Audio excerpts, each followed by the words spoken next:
दस्ताने पाना कोई 2 रुपए दस्ताना है तो सरकार ने भी देना कोई औखा नहीं है। रोज उनको इस्तेमाल करने बाद अगले दिन बदल लो, भी आलू धो के दोबारा भी पा सकते। दूसरा जो मैं फर्क पाया कि गटरां च उत्थे कोई नहीं, बड़ा दुख मन बड़ा विचलित हो जाता है जो पता लगता है कि नौजवान बच्चे सफाई ਲਈ थले गए ਅਤੇ गैस चढ़न करके मुड़ना।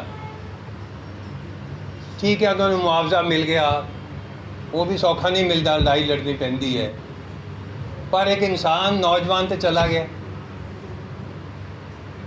इसलिए मैं समझदा कि सफाई कर्मचारी जिन्ने भी काम में हैं सब तो वध लुट सफाई कर्मचारी की हो रही है। इसलिए सफाई कर्मचारियों का जथेबंद होना अपन आर्थिक मंगा तो इलावा मैं गवर्नमेंट विजन क्या भी सेहत समस्यावां बारे मैनूं जदों मर्जी तुसीं बुला लो कि सेहत संभाल किस ढंग नाल करनी है, अपने बच्चों की सेहत संभाल किस ढंग नाल करनी है, औरतों की सेहत संभाल किस ढंग नाल करनी है, औरतां डॉक्टर भी लिया सकते हैं असीं। ये सारे मसलों बारे जानकारी देने लई असीं तैयार हां, पर उन्हां मंगों लैके संघर्ष तो तुहानूं करना पएगा। तो बहुत कुछ मनाया जा सकता है सरकार तो, कोई इन्ना औखा नहीं, क्योंकि शक्ति तुहाडी काफ़ी है तो काफ़ी मजबूत भी है। अखबारां च रोज़ ही पढ़ते हैं कोई ना कोई अंदोलन सफाई कर्मचारियों के चल रहे हैं तो सरकारां उहदे सामने झुकदियां भी हैं। देश की हालत अज बहुत ही अस्थिर जी स्थिति होई जा रही है। आज जो तुसी 2-3 दिन तो देख रहे हो कि अग्निपथ के नाम ते 4 साल की नौकरी देने लई सरकार ने स्कीम कढ़ी है। फौज साढ़े ते पहले ही ठेकेदारी प्रथा है, उस ठेकेदारी आज देखो डॉक्टर भी ठेकेदारी ते, सफाई कर्मचारी भी ठेकेदारी ते, अध्यापक भी ठेकेदारी ते, एक ही रह गई सी फौज, उन फौज भी ठेकेदारी। 17 साल का बच्चा 4 साल नौकरी करके 17.5 साल का बच्चा 21.5 साल से बाहर आ जाएगा, वो की करेगा? वो पेंशन नहीं है, हाँ कोई पेंशन नहीं है, उन्होंने कोई लाभ नहीं है, ऐसे कोई कंटीन नहीं है, कोई कहते उन्होंने फौज दे कोई लाभ नहीं मिलने। वो कहते ने कि असी जी पेंशना बचाने लिए कर रहे हैं। देखो कितनी माड़ी गल है। तो तुसी आप जो संसद सदस्य बैठे हो पार्लीमेंट क्यों लेंदे हो पेंशना? जिन्नी वारी चुने जाते हैं उन्नी वारी पेंशन। ये देखो तुसी कोई 6 बारी चुनिया गया तो 6 बारी पेंशन, नहीं तो नौकरी किसी की खत्म होती एक ही पेंशन होती है ना। हुण फौजियों को भी पेंशना खत्म, 4 साल के बाद 6 महीने की ट्रेनिंग होएगी, 6 महीने की वो फिर स्पैशल यूनिट जिथे जाएगा उत्थे ट्रेनिंग होएगी। 1 साल वह निकल गया ट्रेनिंग से, वो को रह गए 3 साल पहले तो उन्होंने वैसे ही फिक्र पै जाता भी मेरी हूँ की बनेगा, क्योंकि केवल 25% उन्होंने रखने, 75 कढ़ देने। अज कहते जी 10% असी CRPs लै लवेंगे, तो फिर भी 65% रह गए ना। जे 10% तुसी वो रिजर्व करांगे उन्होंने लैणगे किन्ने च नहीं पता, बाकी रह गए 65%। तो 65% की करेंगे?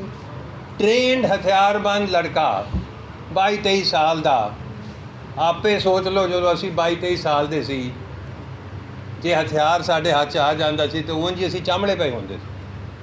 एक कुदरती है, बच्चा है ना, पहले नौजवान है, उन्होंने कहते जी 11 लाख रुपए असी तुहानूं देंगे। 11 लाख का की है?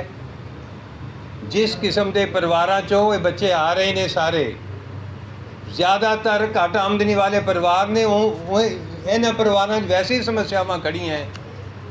किसी के भरा का विआह है, किसी की भैन का विआह है, किसी का भरा पढ़ रहा है, किसी की भैन पढ़ रही है, तो 11 लाख तो गया। या फिर कईयां नूं ऊंज शौक होंदा 11 लाख की कार, तो कार ले लैणगे तो अपनी एक हथियारबंद सेना तैयार कर रहे हैं। ये जोड़े उपर बैठे साढ़े 5-7% आपे ले लैणगे, उन्होंने फिर हथियारबंदां नूं वरतणगे। जो कुछ हो रहा है घट गिनतियां नूं मारन लई, दलितां नूं कुचलण लई, होर जिन्ने भी समाज दे जिन्होंने ये कहते हैं भी आर्थिक तौर पर कमज़ोर है वर्ग, जिहदे उपर कि लगातार हुण हमला हो रहा है, सारा कानून वो खिलाफ हो रहा है। ਅੰਬਾਨੀਆਂ ਨੂੰ ਤੇ 1,76,000 ਕਰੋੜ ਰੁਪਏ ਦਾ ਕਰਜ਼ਾ ਮਾਫ ਕਰਤਾ, 1,46,000 ਕਰੋੜ ਰੁਪਏ ਦਾ ਟੈਕਸ ਮਾਫ ਕਰਤਾ। ਪਰ ਸਾਡੇ ਤੇ ਟੈਕਸ ਲੱਗ ਰਿਹਾ ਰੋਜ਼। ਤੁਸੀਂ ਕੋਈ ਵੀ ਚੀਜ਼ ਖਰੀਦੋ, ਭਾਵੇਂ ਤੇਲ ਖਰੀਦੋ, ਲੂਣ ਖਰੀਦੋ, ਖੰਡ ਖਰੀਦੋ, ਹਰ ਚੀਜ਼ ਤੇ ਟੈਕਸ ਹੈ ਨਾ। ਜੀਐਸਟੀ ਮਿਲਿਆ, ਕਈਆਂ ਤੇ ਵੱਖਰਾ ਬਿੱਲ ਬਣਦਾ, ਕਈਆਂ ਤੇ ਵੈਸੇ ਹੀ ਮਿਲਿਆ। ਅਸੀਂ ਹਰ ਚੀਜ਼ ਤੇ ਟੈਕਸ ਦਿੰਦੇ ਹਾਂ, ਇਹਨਾਂ ਨੂੰ ਟੈਕਸ ਦੀ ਇਹ ਮਾਫੀ ਹੋ ਰਹੀ ਹੈ। ਸੋ ਇਹ ਹਾਲਾਤ ਦੇ ਵਿੱਚ ਸਾਡੇ ਦੇਸ਼ ਦੀ ਆਰਥਿਕ ਸਥਿਤੀ, ਸਾਡੇ ਦੇਸ਼ ਦੀ ਸਮਾਜੀ ਸਥਿਤੀ, ਉਸ ਨੂੰ ਬੜਾ ਵਿਗਾੜ ਆ ਰਿਹਾ ਹੈ। ਮੈਂ ਸਮਝਦਾ ਕਿ ਸਾਨੂੰ ਜਿੰਨਾ ਵੀ ਕੰਮ ਵਰਗ ਹੈ ਇਸ ਦੇਸ਼ ਦਾ, ਉਹ ਕੋਈ ਵੀ ਕੰਮ ਕਰਦਾ ਹੈ, ਭਾਵੇਂ ਉਹ ਉਦਯੋਗਿਕ ਮਜ਼ਦੂਰ ਹੈ, ਕਿਸੇ ਕਾਰਖਾਨੇ 'ਚ ਕੰਮ ਕਰਦਾ ਹੈ, ਜਾਂ ਕਿਸੇ ਦੁਕਾਨ 'ਚ ਕੰਮ ਕਰਦਾ ਹੈ, ਜਾਂ ਉਹ ਸਫਾਈ ਕਰਮਚਾਰੀ ਹੈ, ਕੋਈ ਵੀ, ਉਹ ਸਭ ਨੂੰ ਜਥੇਬੰਦ ਹੋਣਾ ਪਏਗਾ ਤਾਂ ਜੋ ਇਸ ਕਿਸਮ ਦੀ ਜੋ ਨਾ ਪੱਕੀ ਸੋਚ, ਨਾ ਪੱਕੀ ਹਾਲਾਤ ਸਰਕਾਰਾਂ ਵੱਲੋਂ ਫੈਲਾਏ ਜਾ ਰਹੇ ਨੇ, ਉਹਦੇ ਖਿਲਾਫ ਅਸੀਂ ਆਵਾਜ਼ ਬੁਲੰਦ ਕਰ ਸਕੀਏ, ਆਪਣੀਆਂ ਹੱਕੀ ਮੰਗਾਂ ਨੂੰ ਅੱਗੇ ਲੈ ਕੇ ਜਾਈਏ। ਤੇ ਖਾਸ ਤੌਰ ਤੇ ਮੈਂ ਫੇਰ ਕਹੂੰ ਅੰਤ ਦੇ ਵਿੱਚ ਕਿ ਸਫਾਈ ਕਰਮਚਾਰੀਆਂ ਦੇ ਨਾਲ ਜੁੜੀਆਂ ਜੋ ਮੰਗਾਂ ਹਨ, ਜਿਸ ਦੀ ਕਿ ਸਭ ਤੋਂ ਵੱਧ ਉਹਦੀ ਸਫਾਈ ਕਰਮਚਾਰੀ ਦੀ ਸਰੀਰਕ ਲੁੱਟ ਹੋ ਰਹੀ ਹੈ। ਗਟਰ 'ਚ ਵਾੜਤਾ, ਦੱਸੋ ਜੀ ਕਿੰਨੀ ਭੈੜੀ ਗੱਲ ਹੈ। ਜੇ ਗਟਰ ਜਾਣਾ ਹੀ ਪਿਆ, ਅੱਜ ਇੰਨੀ ਮਸ਼ੀਨਰੀ ਹੈ, ਪਹਿਲਾਂ ਤਾਂ ਉਹਦੀ ਵਰਤੋਂ ਕਰੋ। ਜੇ ਕਿਤੇ ਬਹੁਤ ਹੀ ਜ਼ਰੂਰੀ ਹੈ, ਬਕਾਇਦਾ ਅੱਜ ਕੱਲ੍ਹ ਡਰੈਸਿਸ ਨਹੀਂ, ਆਕਸੀਜਨ ਸਿਲੰਡਰ ਨਾਲ ਹੁੰਦਾ ਹੈ, ਉਹ ਲੈ ਕੇ ਜਾਇਆ ਜਾਏ। ਸਾਨੂੰ ਵੀ ਥੋੜ੍ਹਾ ਇਸ ਗੱਲ ਬਾਰੇ ਚੇਤਨ ਹੋਣਾ ਪਏਗਾ, ਆਪਣੀ ਆਵਾਜ਼ ਨੂੰ ਬੁਲੰਦ ਕਰਨਾ ਪਏਗਾ, ਤਾਂ ਜੋ ਅਸੀਂ ਆਪਣੇ ਜੋ ਕਾਮਾ ਵਰਗ ਜਿੰਨਾ ਵੀ ਹੈ ਸਭ ਦੇ ਹਾਲਾਤ ਨੂੰ ਸੁਧਾਰ ਸਕੀਏ। ਤੇ ਇਸ ਦੇਸ਼ ਨੂੰ, ਇਸ ਸਮਾਜ ਨੂੰ ਸਮਾਜਿਕ ਭਾਈਚਾਰਾ ਤੋੜਨ ਦੀ ਜਿਹੜੀ ਸਾਜ਼ਿਸ਼ ਰਚੀ ਜਾ ਰਹੀ ਹੈ, ਉਹ ਸਭ ਤੋਂ ਭੈੜੀ ਗੱਲ ਹੈ। ਜਿਹੜੇ ਮੇਰੀ ਉਮਰ ਦੇ ਨੇ ਉਹ ਜਾਣਦੇ ਨੇ ਕਿਵੇਂ ਇੱਥੇ 80 ਤੋਂ 90 ਦੇ ਵਿੱਚ ਇੱਥੇ ਵੀ ਇਹੋ ਜਿਹੀ ਸਮੱਸਿਆ ਖੜੀ ਹੋਈ ਸੀ, ਲੇਕਿਨ ਉੱਥੇ ਉਹ ਇਸ ਕਰਕੇ ਮੁੱਕ ਗਈ ਕਿ ਪੰਜਾਬੀਆਂ ਨੇ ਵਿਦੇਸ਼ੀ ਹਮਲਾਵਰਾਂ ਦੇ ਖਿਲਾਫ ਲੜਾਈਆਂ ਲੜੀਆਂ ਇਕਮੁੱਠ ਹੋ ਕੇ। ਹਿੰਦੂ ਸਿੱਖ ਦਾ ਕੋਈ ਰੌਲਾ ਵੈਸੇ ਹੀ ਨਹੀਂ ਸੀਗਾ, ਰੌਲਾ ਤਾਂ ਹਿੰਦੂ ਮੁਸਲਮਾਨ ਦਾ ਵੀ ਕੋਈ ਨਹੀਂ। ਕੋਈ ਕੁਝ ਵੀ ਕਰੇ, ਕੋਈ ਮਸਜਿਦ ਜਾਏ, ਮੰदिर ਜਾਏ, गिरजे ਜਾਏ, ਕੋਈ ਵਾਲਮੀਕੀ ਮੰदिर ਜਾਏ, ਕੋਈ ਬਾਬਾ ਬਾਲਕ ਨਾਥ ਦੇ ਮੰदिर ਜਾਏ, ਕੋਈ ਕਿਧਰੇ ਵੀ ਜਾਏ, ਤੁਹਾਡੀ ਆਪਣੀ ਸ਼ਰਧਾ ਹੈ। ਇਹ ਇੱਕ ਲੜਾਈ ਦਾ ਮੁੱਦਾ ਨਹੀਂ ਹੈ, ਇੱਕ ਦੂਸਰੇ ਨੂੰ ਵੰਡਣ ਦਾ ਮੁੱਦਾ ਨਹੀਂ ਹੈ ਜੋ ਕਿ ਚਲਾਇਆ ਜਾ ਰਿਹਾ ਹੈ। ਉਸ ਦੇ ਖਿਲਾਫ ਸੰਘਰਸ਼ ਕਰਨਾ, ਸਮਾਜਿਕ ਸਦਭਾਵਨਾ ਨੂੰ ਮਿਲਾਣਾ, ਮੈਂ ਸਮਝਦਾ ਕਿ ਇਹਨਾਂ ਨੂੰ ਹਰਾਉਣ ਦਾ ਸਭ ਤੋਂ ਵਧੀਆ ਤਰੀਕਾ ਹੈ ਸਮਾਜਿਕ ਸਦਭਾਵਨਾ। ਜੇ ਅਸੀਂ ਇਕੱਠੇ ਹੋ ਜਾਈਏ ਸਮਾਜੀ ਤੌਰ 'ਤੇ, ਤਾਂ ਇਹ ਜੋ ਨਾ ਪੱਖੀ ਸ਼ਕਤੀਆਂ ਅੱਜ ਦੇਸ਼ ਵਿੱਚ ਤਾਕਤ ਫੜੀਆਂ ਹੋਈਆਂ ਨੇ, ਉਹਨਾਂ ਨੂੰ ਅਸੀਂ ਹਰਾ ਸਕਦੇ ਹਾਂ ਅਤੇ ਆਪਣੇ ਹੱਕਾਂ ਦੇ ਲਈ ਲੜਾਈ ਨੂੰ ਹੋਰ ਤਿੱਖਾ ਕਰ ਸਕਦੇ ਹਾਂ। ਜੈ ਹਿੰਦ।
ਕਰਦੇ ਹਾਂ, ਹੜਤਾਲਾਂ ਕਰਦੇ ਹਾਂ, ਧਰਨੇ ਮੁਜ਼ਾਹਰੇ ਕਰਦੇ ਹਾਂ, ਸੜਕਾਂ ਦੇ ਵਿੱਚ ਰੁਕਾਵਟ ਪਾਉਂਦੇ ਹਾਂ, ਤਾਂ ਉਸ ਘਰ ਦਾ ਸਿੱਟਾ ਤਾਂ ਸਾਨੂੰ ਨਤੀਜਾ ਤਾਂ ਮਿਲ ਜਾਂਦਾ, ਪਰ ਹੇਠਲੇ ਪੱਧਰ ਤੇ ਜੋ ਅਫਸਰਸ਼ਾਹੀ ਆ ਉਹ ਨਹੀਂ ਸਾਡੀ ਸਹੂਲਤਾਂ ਲਾਗੂ ਕਰਦੀਆਂ।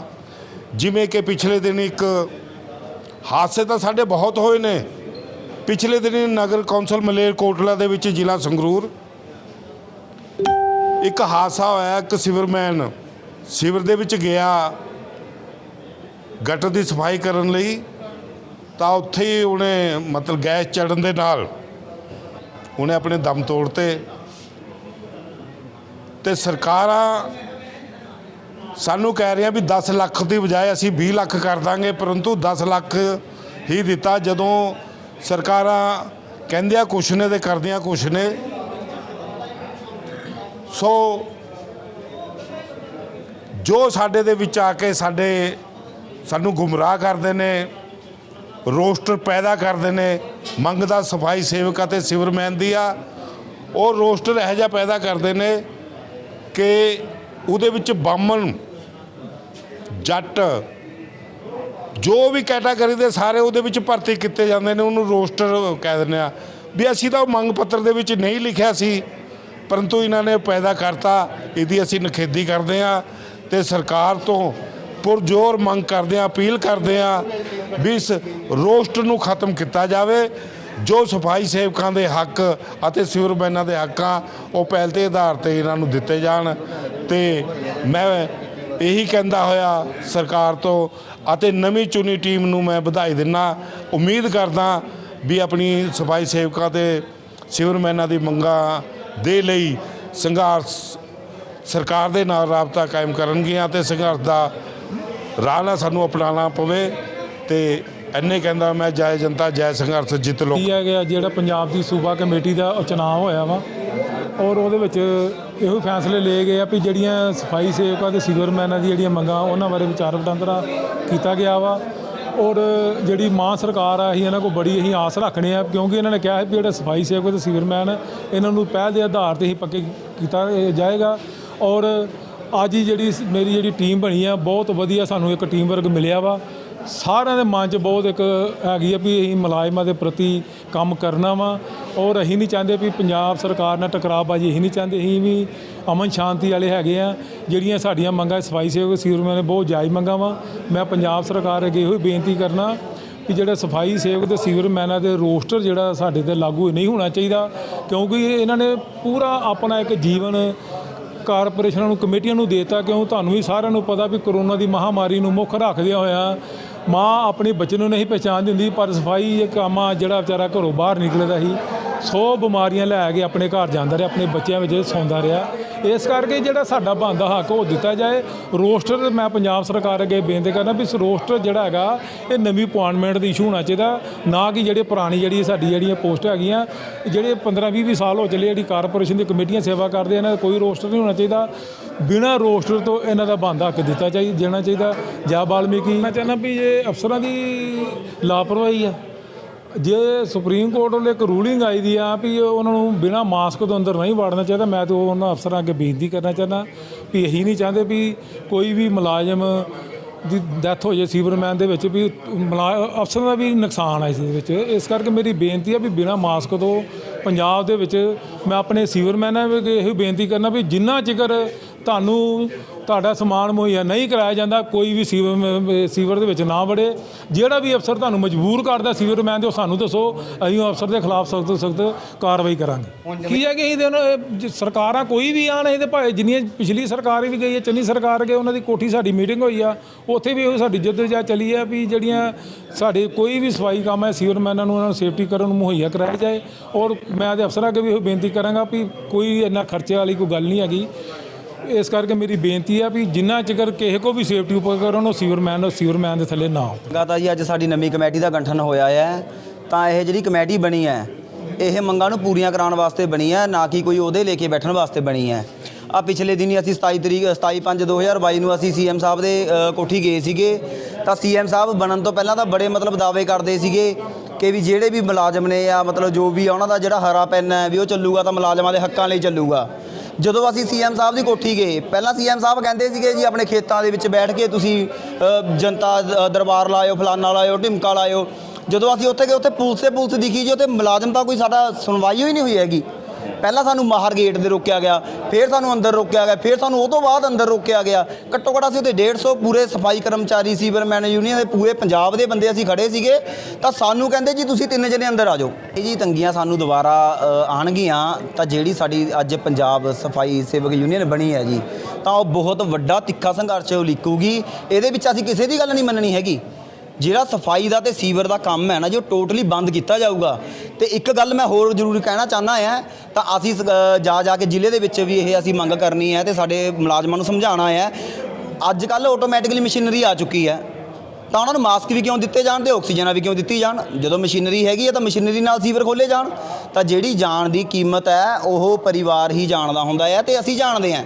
ਸਾਡੇ ਵਿੱਚੋਂ ਸਾਡਾ ਭਰਾ ਚਲਾ ਜਾਂਦਾ ਹੈ, ਸਾਨੂੰ ਪਤਾ ਹੈ।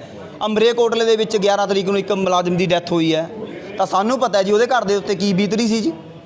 ਚਲੋ ਸਾਡੀਆਂ ਉਹਨਾਂ ਨੇ ਮੰਗਾਂ ਮੰਨੀਆਂ ਨੇਗੀਆਂ, ਬਟ ਸਾਨੂੰ ਉਹ ਮੰਗਾਂ ਨਹੀਂ ਚਾਹੀਦੀਆਂ ਹੈਗੀਆਂ। ਸਾਨੂੰ ਤਾਂ ਸਾਡਾ ਮੁਲਾਜ਼ਮ ਚਾਹੀਦਾ ਹੈ।